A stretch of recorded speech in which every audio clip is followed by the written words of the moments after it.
जब हम कुछ ऐसी चीजें यूज करते हैं जो बाकी के लोग यूज नहीं करते हैं तो हमारा काम अपने आप ही अलग लेवल का हो जाता है।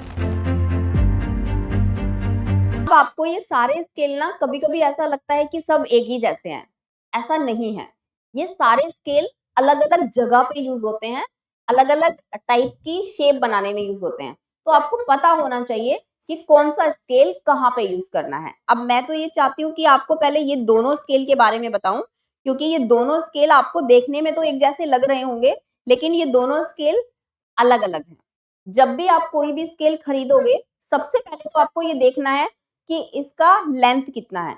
30 इंच लेंथ होना चाहिए। दोनों स्केल का जो भी लेंथ रहेगा वो 30 इंच होना चाहिए। एंड आप चेक करके लेंगे। जब स्केल खरीदोगे, कई बार स्केल का लेंथ बहुत छोटा होता है, 29 तक होता है, 28 भी होता है, तो आपको चेक करके लेना है। 30 इंच आपके स्केल का लेंथ होना चाहिए एंड उस स्केल के ऊपर लिखा होना चाहिए। यहाँ पे आप देख पा रहे होंगे लैग कर्व स्केल लिखा है।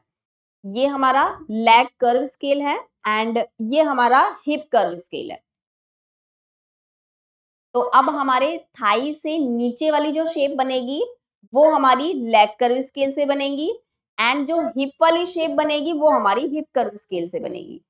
तो इसीलिए जब भी कोई भी फिश कट वाली शेप या कोई भी फिश कट पेटीकोट हमें बनाना है, फिश कट लहंगा बनाना है, तब आपको हिप वाली शेप देने के लिए हिप कर्व स्केल का यूज करना है।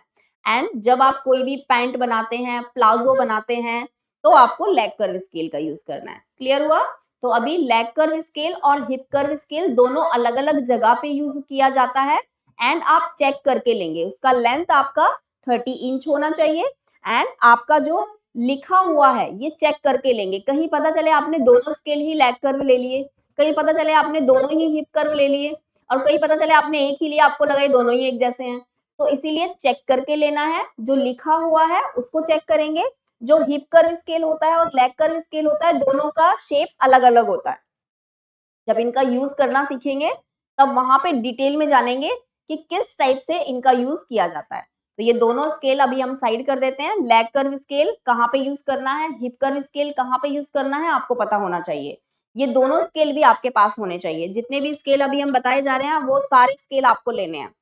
एक आपके पास स्ट्रेट स्केल भी होना चाहिए, क्योंकि कई बार हमारे पास पॉइंट होता है कि ये पॉइंट है और ये पॉइंट है, इन दोनों पॉइंट को मिलाते हुए एक स्ट्रेट लाइन ड्रॉ करनी है। तो आपको फिर स्ट्रेट स्केल का यूज करना है और जरूरी भी नहीं है कि वहां पे स्ट्रेट का ही यूज किया जाए, वहां पे तो एल का भी यूज कर सकते हैं। ठीक है? तो कुछ ऐसी जगह होती है जहां पे आप अगर एल वाले शेपर का यूज कर रहे हो तो वहां पे आप स्ट्रेट वाले का यूज नहीं कर सकते, लेकिन जहां पे स्ट्रेट वाला स्केल यूज होगा वहां पे एल वाला यूज कर सकते हैं। वहां पे काम हो जाता है। ठीक है? तो स्ट्रेट स्केल का यूज सिर्फ और सिर्फ स्ट्रेट लाइन बनाने के लिए किया जाता है और ये आपका ले या नहीं ले वो आपकी मर्जी है। ओके? क्योंकि इसका काम तो हमारा लेग कर्व स्केल भी कर देता है। एंड ये है हमारा आर्म कर्व स्केल। ये बेसिकली हमारी स्लीव्स की कटिंग करने में हम यूज करते हैं। आप चाहे ब्लेजर की स्लीव्स कटिंग कर रहे हैं या किसी भी आउटफिट की स्लीव्स कटिंग कर रहे हैं, उसके लिए आपको आर्म कर्व स्केल का यूज करना है। क्लियर हुआ? तो आर्म कर्व स्केल आपका कोई और शेप, जैसे हम ब्लेजर की कटिंग करेंगे तो हम ये वाले स्केल का यूज करके करेंगे।